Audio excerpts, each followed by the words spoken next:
이 시간에는 인정, 안정이라는 주제를 가지고 주의 말씀을 함께 듣도록 하겠습니다.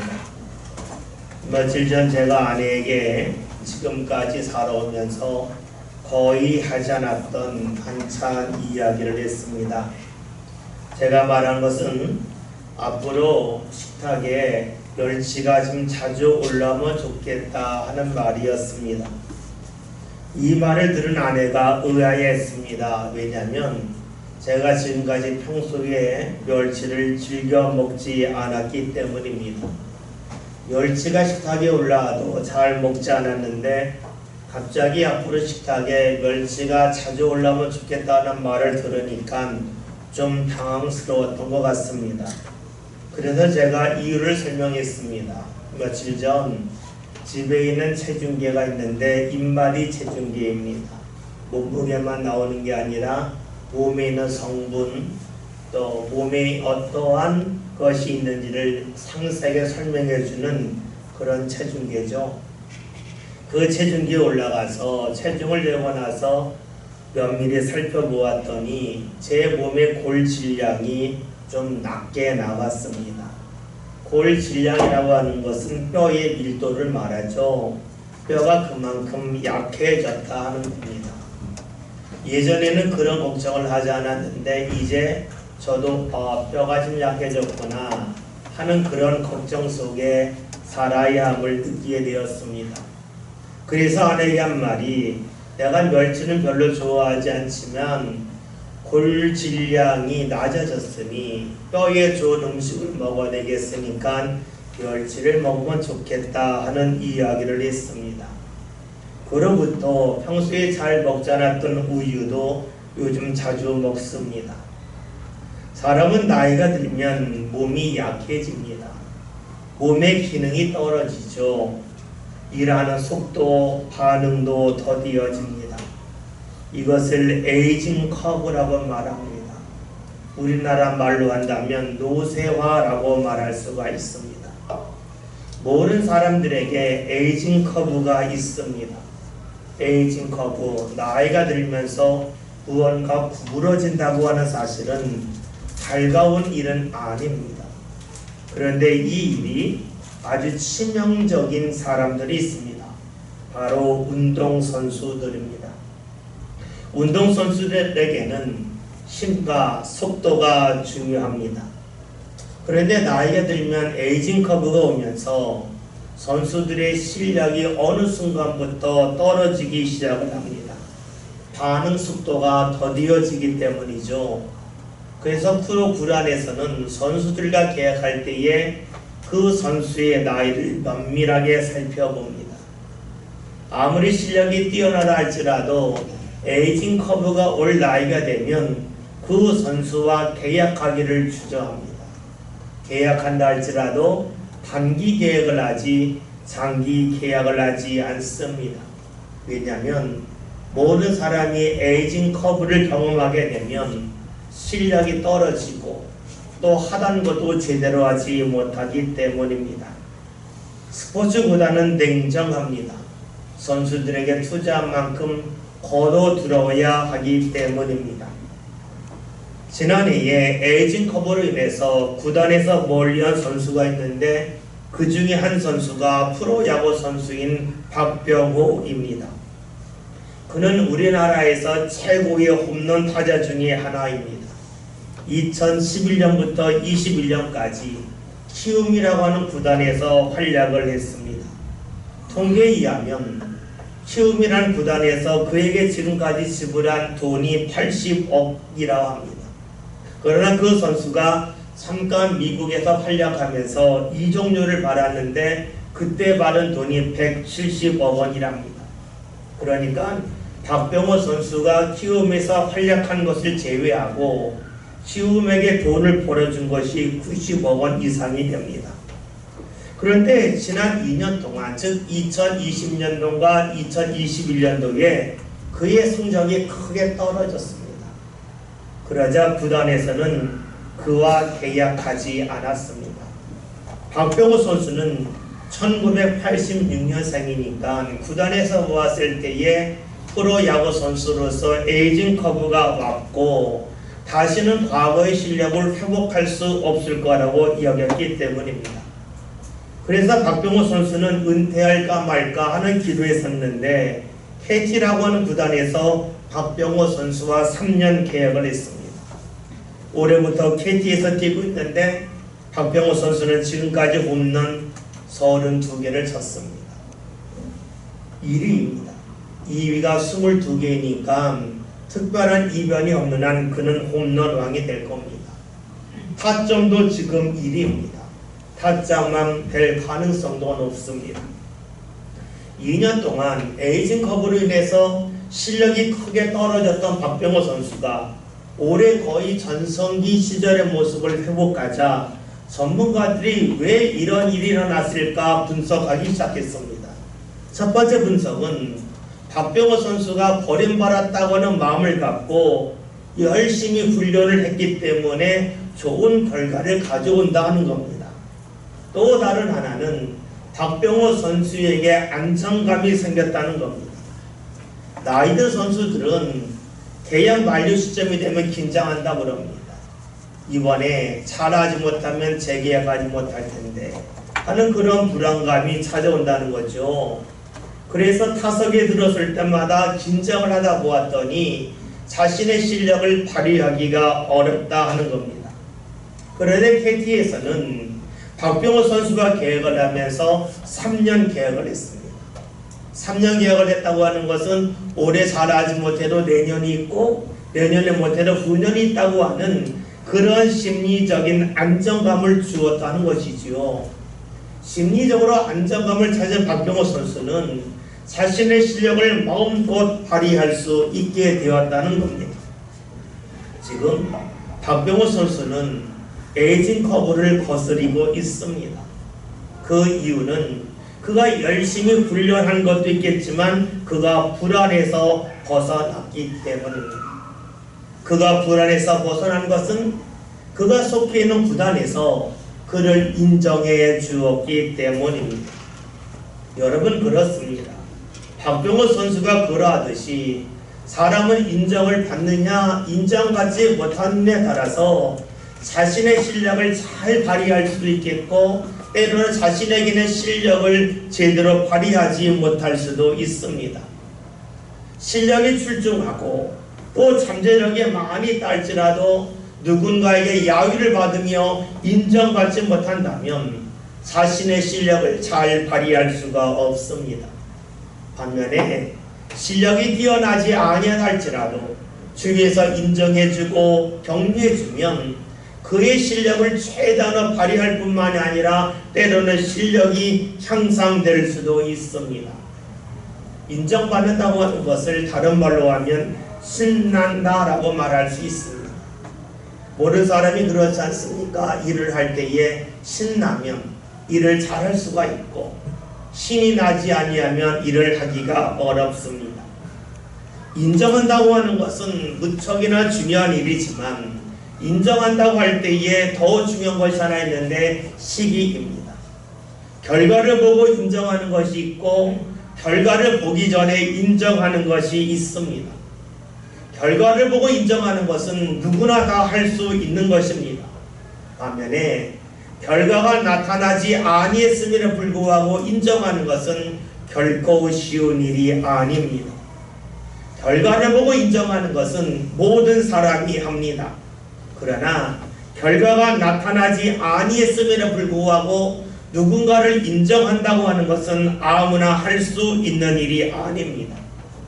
결과가 나타나지 않았는데 가능성이 크게 보이지 않는데 인정하는 것은 누가 할 수 있겠습니까? 사랑할 때입니다. 사랑하면 결과가 보이지 않아도 가능성이 크지 않아도 인정합니다. 인정한다는 것은 받아준다는 것이지요. 그래요. 사랑하면 할수록 받아들이는 범위가 늘어납니다. 사랑한다고 하는 것은 다른 사람이 인정하지 않고 받아주지 않아도 자신이 그를 받아주고 인정하는 것입니다. 부모가 자녀를 사랑한다고 그러죠. 이것을 어떻게 할 수 있습니까? 자녀, 특히 어린 자녀들이 하는 말을 들어보면 대단한 말 없습니다. 자신의 인생에 도움되는 말도 없습니다. 그러니까 사람들이 잘 듣지 않죠. 그런데 부모는 그다지 중요한 이야기가 아님에도 불구하고 자녀들의 말을 듣습니다. 받아줍니다. 인정합니다. 자녀들이 하는 일도 그렇죠. 무언가 한다고 그럴 때에 다른 사람들은 객관적으로 말합니다. 별 가능성 없어요. 하나마나 별 차이 없을 거예요 라고 말한다 할지라도 부모들은 자녀가 무언가 한다면 그것을 인정하고 받아줍니다. 가능성을 철저하게 조사해서 하는 것이 아닙니다. 사랑하기 때문입니다. 사랑한다는 것은 받아주는 것이고 인정하는 것입니다. 그러면 누군가를 사랑하면 마주하는 대상을 사랑하면 어떻게 될까요? 그를 받아주고 인정합니다. 그래요. 우리가 누군가를 사랑한다는 것은 인정하는 범위, 받아주는 범위가 달라짐을 말합니다. 2001년도에 나온 영화가 있습니다. 봄날은 간다라고 하는 영화입니다. 이 영화는 유지태 씨와 이영애 씨가 나오는 영화인데 이 영화를 보지 않은 사람은 많지만 그 대사는 많은 사람들이 알고 있습니다. 나오는 대사가 이겁니다. 어떻게 사랑이 변하니? 라는 말입니다. 사랑이 변하지 않아야 되는데 왜 사랑이 변하느냐 하는 말입니다. 여러분, 사랑이 변합니까? 사랑이 변하지 아니합니까? 우리는 사랑이 변하지 않기를 원하며 살지만 우리의 삶 가운데 사랑은 계속해서 변합니다. 왜 변할까요? 사랑은 내가 누군가를 인정하고 받아주는 것이기 때문입니다. 사랑이 변하는 이유는 지금 자신이 마주하는 대상이 지금은 자신이 받아들일 수가 있고 인정할 수가 있는데 어느 날 보았더니 자신이 받아들이기 어렵고 인정하기 어려운 일을 합니다. 그러면 어떻게 될까요? 사랑하기가 힘들어집니다. 처음 만났을 때는 그를 잘 몰라서 충분히 인정할 것 같고 받아들일 것 같은데 같이 시간을 보내면 보낼수록 인정하기 어려운 부분, 받아들이기 어려운 부분이 점차로 늘어나기 시작을 합니다. 그때쯤 되면 받아들일 수 없다, 인정할 수 없다, 그러니 사랑할 수 없다 하는 말이 나옵니다. 그래서 사랑이 변한다고 말을 합니다. 여러분, 사랑이 변하지 아니하려면 무엇이 필요할까요? 그 사람을 온전히 알면 됩니다. 알면 실망할 것도 없습니다. 알면 스스로 감당하기 어렵다고 말할 것도 없습니다. 그러나 이 세상에서 나 자신을 온전히 아는 사람은 아무도 없습니다. 우리 옛말에 10길 물 쓰고 나라도 한 길 사람 쓰고 모른다 그러죠. 사람의 키를 우리나라 옛말로 길이라고 그러는데 사람의 키의 10배 되는 그 깊숙한 물속을 아는 사람도 그의 10분의 1밖에 되지 않은 사람의 속을 알지 못한다 하는 것입니다. 여러분, 그러기에 세상에서 누군가 나를 인정하고 받아주고 사랑하는 것은 계속해서 변합니다. 그러기에 우리의 삶 가운데는 실망과 낙심이 찾아옵니다. 내가 만난 사람이 나를 인정하고 받아줬는데 사랑했는데 어느 순간에 그것이 변했기 때문입니다. 그러니 우리의 삶은 힘들고 넘어집니다. 만약에 나를 온전히 받아주는 사람, 나를 온전히 인정해줄 대상을 만난다면 우리의 삶에는 실망이 없을 것입니다. 성경에서는 그런 변하지 않은 사랑이 있음을 우리에게 말씀해 줍니다. 즉, 내가 어떠한 일을 하든지 나를 인정해주고 받아주는 대상이 있음을 말씀합니다. 오늘 성경에 있는 말씀을 볼까요? 그 대상이 누구일까요? 37절에 있는 말씀을 함께 보겠습니다. 그러나 이 모든 일에 그들을 사랑하시는 이로 말미암아 우리가 넉넉히 이기느니라. 아멘. 이 모든 일에 우리를 사랑하시는 이라고 말씀하고 있습니다. 다시 말하면 모든 일을 통해서 자신을 받아주고 인정하고 사랑하는 이가 있다 하는 것입니다. 나의 모습이 달라졌는데, 나의 상황이 달라졌음에도 불구하고 받아주고 인정하고 사랑하는 이가 있다고 말씀합니다. 그 대상이 바로 누구일까요? 바로 예수님입니다. 바울이 고백을 합니다. 예수님을 보았더니 예수님은 모든 일 가운데 자신을 받아주었다는 겁니다. 사람들은 자신을 받아주지 않고 인정하지 않고 사랑하지 않을 때가 있었건만 예수님은 그런 적이 한 번도 없었다고 고백을 합니다.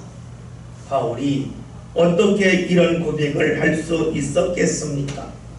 여러분, 사람들은 누군가를 인정하고 받을 때에는 관계 속에서 그를 바라봅니다.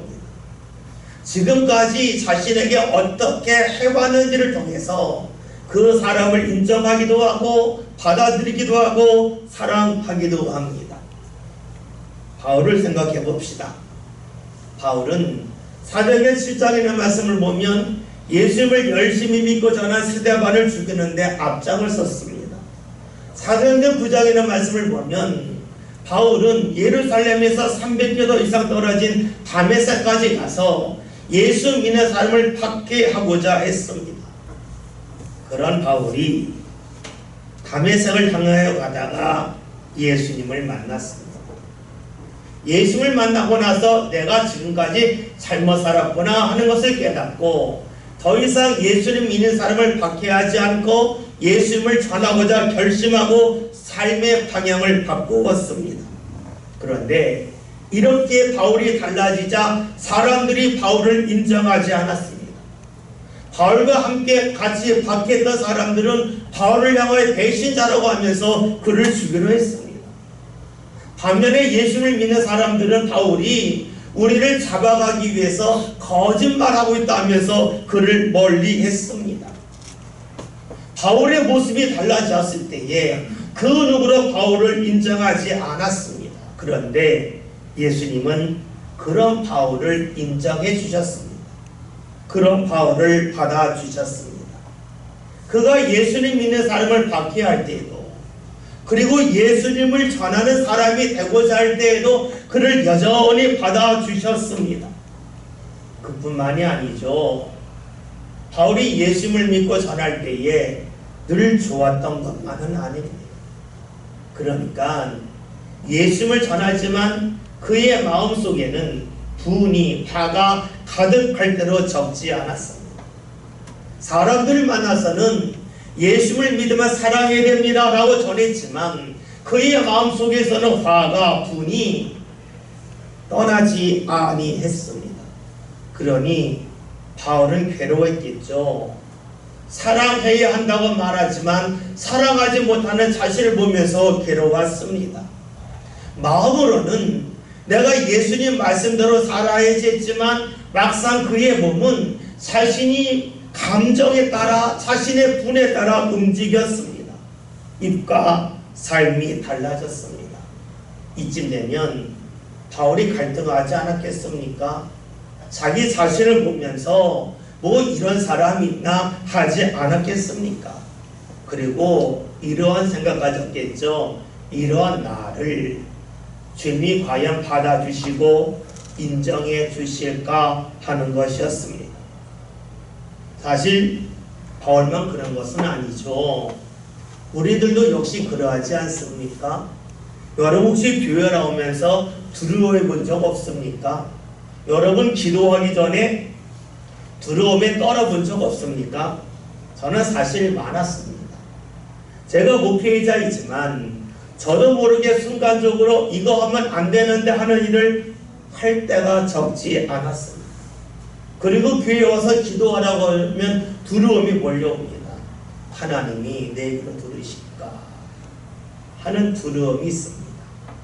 때로는 기도할 때 방언으로 기도했는데 하나님 혹여나 내 방언을 거두가신 건 아닐까 하는 그런 두려움 속에 교회에 와서 기도할 때도 있었습니다. 예배 전에 마음이 크게 상했을 때에 강단에 올라와서 혹여나 설교할 때에 주님께서 나와 함께 하지만 않을까 하는 그러한 생각도 있었습니다. 여러분도 그러한 적이 있죠. 내가 이렇게 살면 안 되는데 내 마음과 내 입술의 고백과는 내 삶이 너무나 다른데 내가 내 자신을 뭐하러 좀 메시꺼운데 하나님은 오죽하실까? 나라면 이런 사람 거들떠도 보지 않을 터인데 주님은 나를 받아주실까? 하는 그런 마음 가져본 적 없습니까? 바울이 그랬습니다. 저도 그랬습니다. 그런데 감사하게도 하나님은 나 같으면 나 같은 사람 받으지 아니할 텐데 주님은 저를 받아주셨습니다. 이것은 무엇을 말합니까? 주님께서 우리를 모든 일 가운데 사랑하고 계시다는 겁니다. 내가 어느 형편에 있든 내가 어느 자리에 있든 어떻게 반응하든 나를 사랑하신다는 겁니다. 나를 받아주시고 용납하신다는 것입니다. 주님이 왜 그렇게 하실까요? 그 이유는 아주 간단합니다. 주님이 우리를 온전히 아시기 때문입니다. 주님이 우리가 무엇을 할지 온전히 아십니다. 이런 말씀을 전하면 딴지를 거는 분들이 있습니다. 주님이 모든 거 아신다고 했으니 내가 무언가 행하는 것은 주님이 생각하신 거니까 내가 무언가 잘못된 일을 해도 책임 나에게 없다 라고 말하는 이들도 있습니다. 또 때로는 주님이 모든 것을 아신다고 그러니까 세상에 어려움이 있을 줄 아시면서 주님이 왜 막지 아니하셨냐 하면서 주님에게 원망하는 사람도 있습니다. 그런데 이것은 매우 어리석은 생각입니다. 주님이 우리를 아신다고 하는 것은 우리의 본질을 아신다는 겁니다. 즉 우리가 얼마나 타락할 수 있는지 우리가 얼마나 죄를 범할 수 있는지 그 가능성의 범위를 주님께서 다 아신다는 겁니다. 예수님이 그래서 세상에 오셔서 하신 말씀이 있죠. 나는 의인을 부르는 것이 아니라 죄인을 부르기 위하여 오셨다라고 말씀합니다. 예수님은 우리가 죄인임을 알면서도 부르신다는 겁니다. 너는 죄인이니까 내가 너를 멀리할 거야 하지 아니하고 우리가 죄인임을 아시면서도 우리가 어떠한 죄까지 범할 가능성이 있음을 아시면서도 우리를 사랑하셔서 우리를 받아주시고 용납하기 위하여 세상에 오셨다라고 말씀합니다. 여러분, 사람의 사랑이 변하지요. 왜 변할까요? 그것은 내가 기대한 것 이상으로 악화되기 때문입니다. 내가 생각한 것 이상으로 이 사람이 내 기대에 미치지 못한다 하기 때문에 사랑이 변합니다. 달리 말하면 사랑이 변하는 이유는 내가 만나는 사람이 죄인임을 깜빡 잊기 때문입니다. 그러나 예수님은 하셨습니다. 모든 사람이 죄인임을 아셨습니다.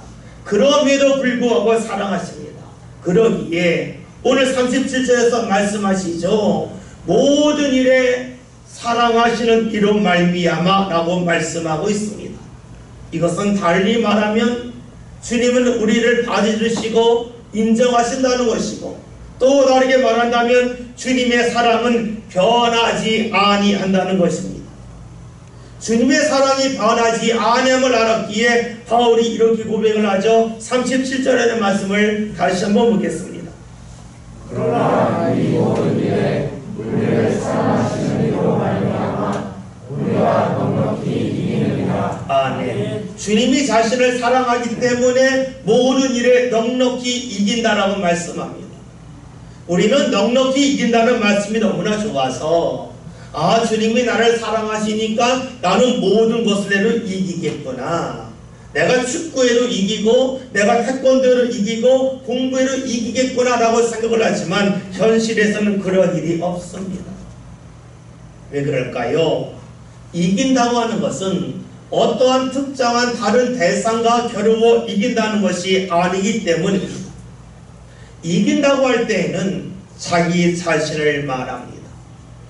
자기에게 이긴다고 하는 것은 자기가 가야 할 길을 알고 해석하는 것을 말합니다. 그렇죠? 주님이 나를 인정하시고 나를 받아주시고 나를 사랑하기 때문에 가야 할 길을 마음껏 갈 수가 있습니다. 사람이 힘들 때가 있죠. 상황이 어려울 때가 있어요. 주위에서 말합니다. 당신가 하는 게 틀렸다라고 말할 때가 있습니다. 여러분 그러면 어떻게 될까요? 이 길 가면 끝났구나, 이 길 가면 버림받는구나 하면 가기를 주저주저하지 않습니까? 그런데 우리가 주님에게 인정받는다고 하는 것은 내가 어느 자리에 있든 주님이 나를 받아주시니까, 사람들은 나를 받아주지 아니한다 할지라도 주님은 나를 받아주신다는 겁니다. 그러기에 넉넉히 가야 할 길을 갈 수가 있습니다. 사도행전 21장이라는 말씀을 보면 바울이 예루살렘으로 가려 했습니다. 주위에 있는 사람들이 바울에게 예루살렘에 가지 말라고 이야기합니다. 왜냐하면 성령께서 자기에게 감동을 줬다는 겁니다. 바울이 예루살렘에 가면 오름 나간다는 겁니다. 두 손이 묶이고 팔이 묶이고 옥이 갇힌다, 내가 환상 가운데 봤다라고 말을 합니다. 그 길을 가지 말라고 말합니다. 여러분, 가야 할 길이 힘들다면 가지 말라고 하는 것이 일반적인 사람들의 말이죠. 근데 바울은 그 길을 가겠다고 말합니다. 왜 그럽니까? 그 길로 갈 때에 주님이 자신을 인정하심을 알았기 때문입니다. 힘들지만 주님이 인정하시고 자신을 받아주심을 알았기에 힘든 길이라 할지라도 자신의 생명을 조금도 아까워하지 아니하고 그 길로 가겠다고 말을 합니다. 바울은 분명히 경험했습니다. 주님이 자신을 받아주심을, 자신을 인정하심을, 자신을 사랑하심을 알았습니다. 그러기에 가야 할 길을 그는 담대히 걸어갑니다. 이긴다는 것이 무엇입니까? 그것은 다른 사람과 겨루어 이겼다는 것이 아닙니다. 내게 주어진 길을, 내가 가야 할 길을 묵묵히 걸어가는 것입니다. 바울은 그런 체험이 분명했습니다. 그런 체험 속에서 바울이 말을 하죠. 하나님이 나에게 이런 은혜를 주셨고 이런 사랑을 베푸셨는데 그 사랑은 자신에게 한정되는 것이 아니라는 겁니다. 자신만 특별한 사람이 아니라는 겁니다. 주님이 자신에게 은혜 주셨다면 모든 사람에게도 그런 은혜 주실 거라고 그는 고백합니다. 그래서 그가 이야기를 합니다. 자신의 경험을 가지고 하나님의 역사가 앞으로 어떻게 펼쳐질지에 관하여 확신 있게 말을 합니다. 말씀 봅니다. 38절 39절 봅니다. 내가 확신하노니 사망이나 생명이나 천사들이나 권세자들이나 현재일이나 장래일이나 능력이나 높음이나 높이음이나 다른 어떤 피조물이라도 우리를 우리 주 예수 안에 있는 하나님의 사랑에서 끊을 수 없으리라. 아멘. 38절 시작은 자신이 확신한다라고 말합니다. 분명히 믿는다는 겁니다. 자신이 믿는 믿음이 조금도 흔들리지 아니한다는 겁니다. 그 믿음은 37절에서 보았던 것처럼 모든 일에 자신을 사랑하신다, 어떤 자리에 있든지 자신을 받아주시고 자신을 인정하시고 사랑하시는 그 주님의 역사를 그는 믿는다는 겁니다. 그리고 그것이 삶 가운데 이렇게 펼쳐질 거라고 말합니다. 38절에 있는 말씀처럼 사망이나 생명이나 관계없다 하는 겁니다. 다시 말하면 자신이 살아서 경험한 하나님의 자신을 받아주시니 사망의 자리에서도, 즉 자신이 죽은 후에도 주님이 자신을 받아주시고 인정하실 것임을 고백하고 있습니다.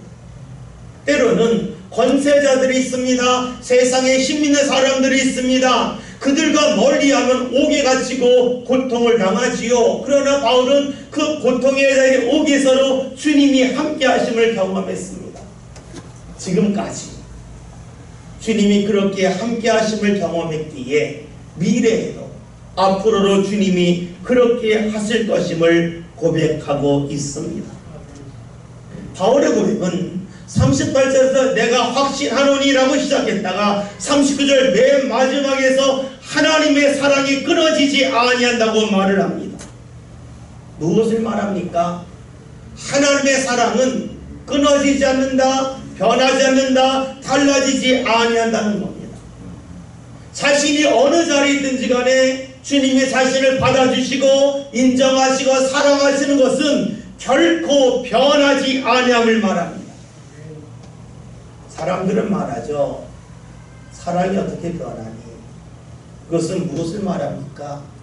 변하지 않았으면 하지만 변하는 것이 사람의 사랑이라는 겁니다. 받아줄 수 있는 범위가 제한적이기 때문이죠. 그런데 하나님의 사랑은 끊어지지 않습니다. 변하지 않습니다. 흔들리지 않습니다. 그러기에 하나님의 사랑을 경험한 사람들에게 일어나는 일이 있습니다. 삶의 안정감입니다.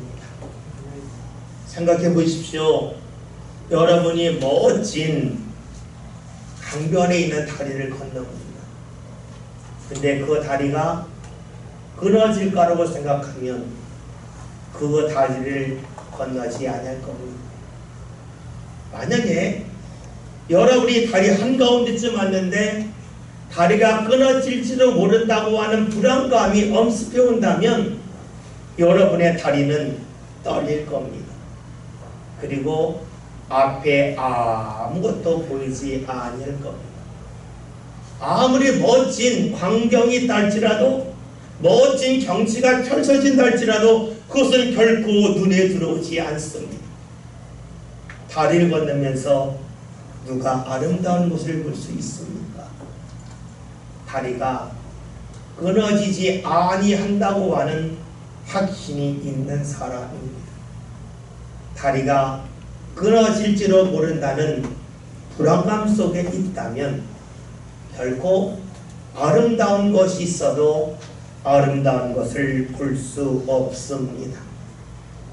주님이 우리를 사랑하심을 알 때에, 즉 주께서 나를 받아주시고 나를 인정하시고 사랑하심을 알 때에 우리 삶 가운데 일어나는 일은 안정감입니다. 불안에서 벗어나는 것입니다. 신앙의 유익이 무엇입니까? 그것은 주께서 나를 인정하시기 때문에 내 삶에 안정감이 있는 겁니다.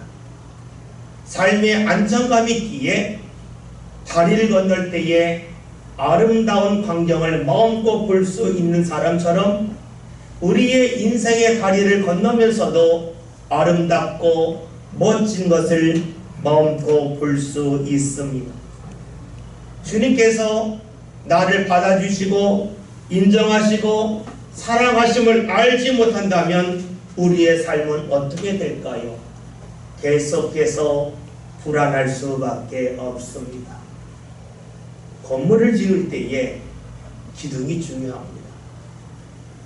그런데 건물에 대해 잘 알지 못하는 사람들은 기둥을 쓸데없이 많이 세웁니다. 이 기둥 갖고 무너질지 모르겠다.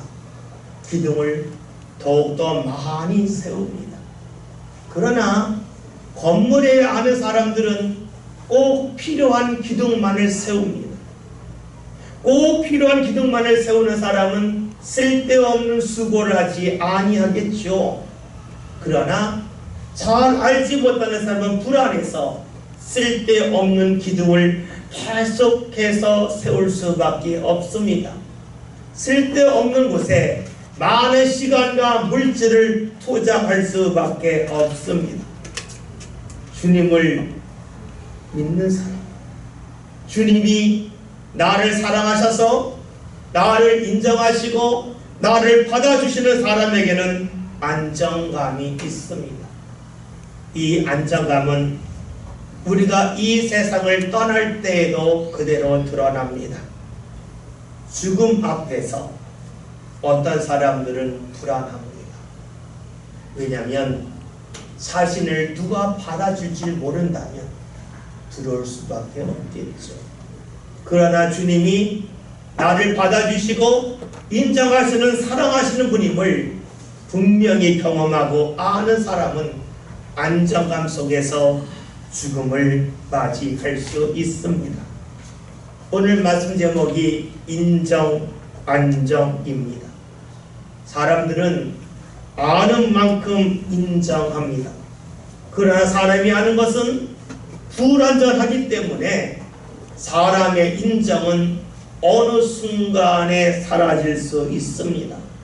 그래서 사람 사이의 사랑은 변합니다.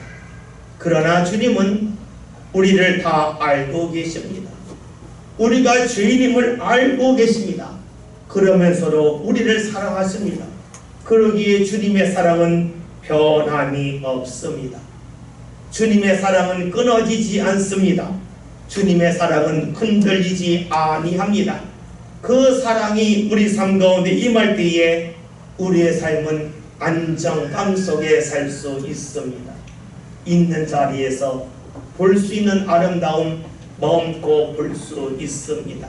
쓸데없는 곳에 내 삶의 시간과 에너지를 투자할 필요가 없습니다. 주님이 나를 받아주신다고 하는 안정감이 있기 때문이지요. 저와 여러분이 주님에게 인정받고 있음을 꼭 기억하며 삽시다. 주님께서 나를 받아주시고 나를 인정하심을 삶 가운데 분명히 깨닫고 체험하는 귀한 믿음의 주인공들 다 됩시다.